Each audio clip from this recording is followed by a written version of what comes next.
ओम शांति। आज 5 मार्च 2025 बाप दादा की अनमोल मधुर महावाक्य सुनेंगे। मीठे बच्चे, खुशी जैसे खुराक नहीं, तुम खुशी में चलते फिरते पैदल करते बाप को याद करो तो पावन बन जाएंगे। प्रश्न, कोई भी कर्म विकर्म ना बने उसकी युक्ति क्या है? उत्तर, विकर्मों से बचने का आधार है श्रीमत। बाप की जो पहली श्रीमत है कि अपने को आत्मा समझ बाप को याद करो, इस श्रीमत पर चलो तो तुम विकर्माजीत बन जाएंगे। ओम शांति। रूहानी बच्चे यहाँ भी बैठे हैं और सभी सेंटर्स पर भी हैं। सभी बच्चे जानते हैं कि अभी रूहानी बाबा आया हुआ है। वह हमको इस पुरानी छीछी पतित दुनिया से फिर घर ले जाएंगे। बाप आए ही हैं पावन बनाने और आत्माओं से ही बात करते हैं। आत्मा ही कानों से सुनती है क्योंकि बाप को अपना शरीर तो है नहीं। इसीलिए बाप कहते हैं, मैं शरीर के आधार से अपनी पहचान देता हूँ। मैं इस साधारण तन में आकर तुम बच्चों को पावन बनने की युक्ति बताता हूँ। वह भी हर कल्प आकर तुमको यह युक्ति बतलाता हूँ। इस रावण राज्य में तुम कितने दुखी बन पड़े हो। रावण राज्य शोक वाटिका में तुम हो। कलयुग को कहा ही जाता है दुखधाम। सुखधाम है कृष्णपुरी स्वर्ग। वह तो अभी है नहीं। बच्चे अच्छी रीति जानते हैं कि अभी बाबा आया हुआ है हमको पढ़ाने के लिए। बाप कहते हैं, तुम घर में भी स्कूल बना सकते हो। पावन बनना और बनाना है।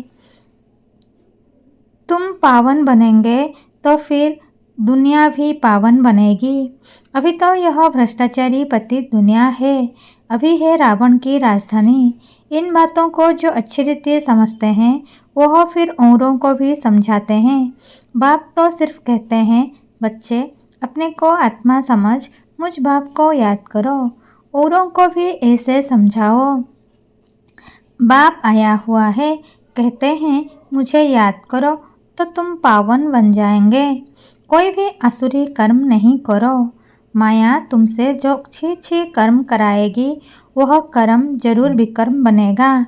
पहले नंबर में जो कहते हैं ईश्वर सर्वव्यापी है, यह भी माया ने कहलाया ना। माया तुमसे हर बात में विकर्म ही कराएगी। कर्म अकर्म विकर्म का राज भी समझाया है। श्रीमत पर आधा कल्प तुम सुख भोगते हो, आधा कल्प फिर रावण की मत पर दुख भोगते हो। इस रावण राज्य में तुम भक्ति जो करते हो नीचे ही उतरते आए हो। तुम इन बातों को नहीं जानते थे, बिल्कुल ही पत्थर बुद्धि थे। पत्थर बुद्धि और पारस बुद्धि गाते तो है ना। भक्ति मार्ग में कहते भी हैं, हे ईश्वर इनको अच्छी बुद्धि दो तो यह लड़ाई आदि बंद कर दें। तुम बच्चे जानते हो बाबा बहुत अच्छी बुद्धि अभी दे रहे हैं। बाबा कहते हैं, मीठे बच्चों तुम्हारी आत्मा जो पतित बनी है उनको पावन बनाना है। याद की यात्रा से भल घूमो फिरो। बाबा की याद में तुम कितना भी पैदल करके जाएंगे तुमको शरीर भी भूल जाएगा। गाया जाता है ना, खुशी जैसी खुराक नहीं।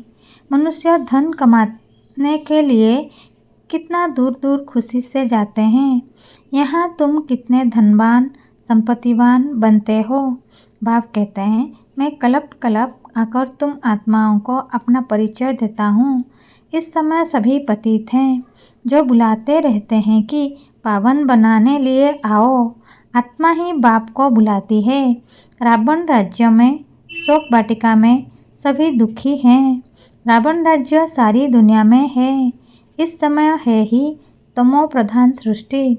सतो प्रधान देवताओं के चित्र खड़े हैं। गायन भी उन्हों का है। शांतिधाम सुखधाम जाने के लिए मनुष्य कितना माथा मारते हैं, यह थोड़े ही कोई जानते हैं। भगवान कैसे आकर भक्ति का फल हमको देगा। तुम अभी समझते हो हमको भगवान से फल मिल रहा है। भक्ति के दो फल हैं, एक मुक्ति, दूसरा जीवन मुक्ति। यह समझने की बड़ी महीन बातें हैं। जिन्होंने शुरू से लेकर बहुत भक्ति की होगी वह ज्ञान अच्छी रीति लेंगे तो फल भी अच्छा पाएंगे। भक्ति कम की होगी तो ज्ञान भी कम लेंगे, फल भी कम पाएंगे। हिसाब है ना, नंबरवार पद है ना। बाप कहते हैं मेरा बनकर विकार में गिरा तो गया मुझे छोड़ा। एकदम नीचे जाकर पड़ेंगे। कोई तो गिरकर फिर उठ पड़ते हैं, कोई तो बिल्कुल ही गटर में गिर जाते। बुद्धि बिल्कुल सुधरती ही नहीं। कोई को दिल अंदर खाता है, दुख होता है। हमने भगवान से प्रतिज्ञा की और फिर उनको धोखा दे दिया। विकार में गिर पड़ा, बाप का हाथ छोड़ा, माया का बन पड़ा। वे फिर वायुमंडल ही खराब कर देते हैं, श्रापित हो जाते हैं। बाप के साथ धर्मराज भी है ना। उस समय पता नहीं पड़ता है कि हम क्या करते हैं, बाद में पश्चाताप होता है। ऐसे बहुत होते हैं, किसका खून आदि करते हैं तो जेल में जाना पड़ता है, फिर पश्चाताप होता है। नाहक उनको मारा, गुस्से में आकर मारते भी बहुत हैं। ढेर समाचार अखबारों में पढ़ते हैं। तुम तो अखबार पढ़ते नहीं हो। दुनिया में क्या क्या हो रहा है तुमको मालूम नहीं पड़ता है। दिन प्रतिदिन हालातें खराब होती जाती है, सीढ़ी नीचे उतरनी ही है। तुम इस ड्रामा के राज को जानते हो। बुद्धि में यह बात है कि हम बाबा को ही याद करें, कोई भी ऐसा छीछी कर्तव्य न करें जिससे रजिस्टर खराब हो जाए। बाप कहते हैं मैं तुम्हारा टीचर हूँ ना। टीचर के पास स्टूडेंट की पढ़ाई का और चाल चलन का रिकॉर्ड रहता है ना। कोई की चाल बहुत अच्छी, कोई की कम, कोई की बिल्कुल खराब। नंबरवार होते हैं ना। यह भी सुप्रीम बाप कितना ऊंच पढ़ाते हैं। वह भी हरेक की चाल चलन को जानते हैं। तुम खुद भी जान सकते हो। हमारे में यह आदत है, इस कारण हम फेल हो जाएंगे। बाबा हर बात क्लियर कर समझाते हैं। पूरी रीति पढ़ाई नहीं पढ़ेंगे, किसको दुख देंगे तो दुखी होकर मरेंगे। पद भी भ्रष्ट होगा, सजाएं भी बहुत खाएंगे। मीठे बच्चे, अपनी और दूसरों की तकदीर बनानी है तो रहमदिल का संस्कार धारण करो। जैसे बाप रहमदिल है तब टीचर बनकर तुम्हें पढ़ाते हैं। कोई बच्चे अच्छी रीति पढ़ते और पढ़ाते हैं, इसमें रहमदिल बनना होता है। टीचर रहमदिल है ना। कमाई का रास्ता बताते हैं कि कैसे अच्छा पोजीशन तुम पा सकते हो। उस पढ़ाई में तो अनेक प्रकार के टीचर्स होते हैं। यह तो एक ही टीचर है, पढ़ाई भी एक ही है, मनुष्य से देवता बनने की। इसमें मुख्य है पवित्रता की बात। पवित्रता ही सब मांगते हैं। बाप तो रास्ता बता रहे हैं, परंतु जिनकी तकदीर में ही नहीं है तो तदबीर क्या कर सकते। ऊंच मार्क्स पाने का ही नहीं है तो टीचर तदबीर भी क्या करें। यह बेहद का टीचर है ना। बाप कहते हैं तुमको और कोई सृष्टि के आदि मध्य अंत की हिस्ट्री ज्योग्राफी समझा ना सके। तुमको हर एक बात बेहद की समझाई जाती है। तुम्हारा है बेहद का वैराग्य, यह भी तुमको सिखलाते हैं। जबकि पतित दुनिया का विनाश, पावन दुनिया की स्थापना होनी है। सन्यासी तो हैं निवृत्ति मार्ग वाले, वास्तव में उन्होंने तो जंगल में रहना है। पहले पहले ऋषि मुनि आदि सब जंगल में रहते थे। वह सतोप्रधान ताकत थी तो मनुष्यों को खींचते थे। कहाँ कहाँ कुटियाओं में भी उनको भोजन जाकर पहुंचाते थे। सन्यासियों के कभी मंदिर नहीं बनाते हैं, मंदिर देवताओं के बनाते हैं। तुम कोई भक्ति नहीं करते हो, तुम योग में रहते हो।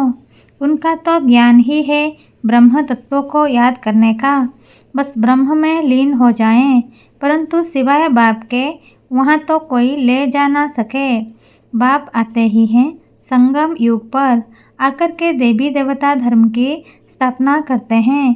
बाकी सबकी आत्माएं वापस चली जाती हैं, क्योंकि तुम्हारे लिए नई दुनिया चाहिए ना। पुरानी दुनिया का कोई भी रहना नहीं चाहिए। तुम सारे विश्व के मालिक बनते हो, यह तो तुम जानते हो। जब हमारा राज्य था तो सारे विश्व पर हम ही थे, दूसरा कोई खंड नहीं था। वहाँ ज़मीन तो बहुत रहती है, यहाँ ज़मीन कितनी है, फिर भी समुद्र को सुखाकर ज़मीन करते रहते हैं, क्योंकि मनुष्य बढ़ते जाते हैं। यह ज़मीन सुखाना आदि विलायत वालों से सीखे हैं। बॉम्बे वाल पहले क्या थी, फिर भी नहीं रहेगी। बाबा तो अनुभवी है ना। समझो, अर्थक्वेक होती है व मूसलाधार बरसात होती है तो फिर क्या करेंगे। बाहर तो निकल नहीं सकेंगे। नेचुरल कैलामिटीज़ तो बहुत आएंगी, नहीं तो इतना विनाश कैसे होगा। सतयुग में तो सिर्फ थोड़ी भारतवासी ही होते हैं। आज क्या है, कल क्या होगा, यह सब तुम बच्चे ही जानते हो। यह ज्ञान और कोई दे ना सके। बाप कहते हैं, तुम पतित बने हो, इसलिए अब मुझे बुलाते हो कि आकर पावन बनाओ।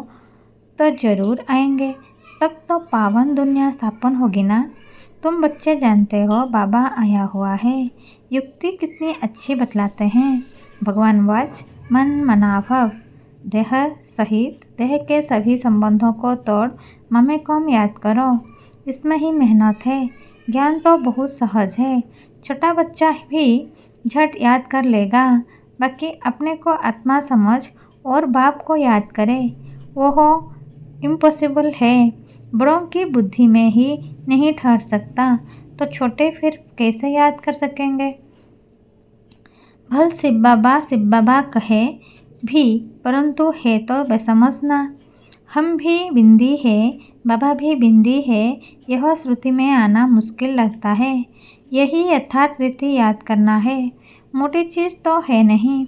बाप कहते हैं, यथार्थ रूप में मैं बिंदी हूँ, इसीलिए मैं जो हूँ जैसा हूँ वह सिमरण करें, यह बड़ी मेहनत है। वह तो कह देते हैं परमात्मा ब्रह्म तत्व है, और हम कहते हैं वह एकदम बिंदी है। रात दिन का फर्क है ना। ब्रह्म तत्व जहाँ हम आत्माएं रहती हैं, उनको परमात्मा कह देते। बुद्धि में यह रहना चाहिए, मैं आत्मा हूँ, बाबा का बच्चा हूँ, इन कानों से सुनता हूँ। बाबा इस मुख से सुनाते हैं कि मैं परम आत्मा हूँ, परते परे रहने वाला हूँ। तुम भी परते परे रहते हो, परंतु जन्म मरण में आते हो, मैं नहीं आता हूँ। तुमने अभी अपने 84 जन्मों को भी समझा है, बाप के पाठ को भी समझा है। आत्मा कोई छोटी बड़ी नहीं होती है। बाकी आयरन एज में आने से मैली बन जाती है। इतनी छोटी सी आत्मा में सारा ज्ञान है। बाप भी इतना छोटा है ना, परंतु उनको परमात्मा कहा जाता है। वह ज्ञान का सागर है, तुमको आकर समझाते हैं। इस समय तुम जो पढ़ रहे हो, कल्प पहले भी पढ़ा था, जिससे तुम देवता बने थे। तुम्हारे में सबसे खोटी तकदीर उन्हों की है जो पतित बन अपनी बुद्धि को मलिन बना देते हैं, क्योंकि उनमें धारणा हो नहीं सकती। दिल अंदर खाती रहेगी, औरों को कह ना सके पवित्र बनो। अंदर समझते हैं पावन बनते बनते हमने हार खा ली, ही कमाई सारी चोट हो गई। फिर बहुत समय लग जाता है। एक ही चोट जोर से घायल कर देती है, रजिस्टर खराब हो जाता है। बाप कहेंगे, तुम माया से हार गए, तुम्हारे तकदीर खोटी है। महाजीत जगतजीत बनना है।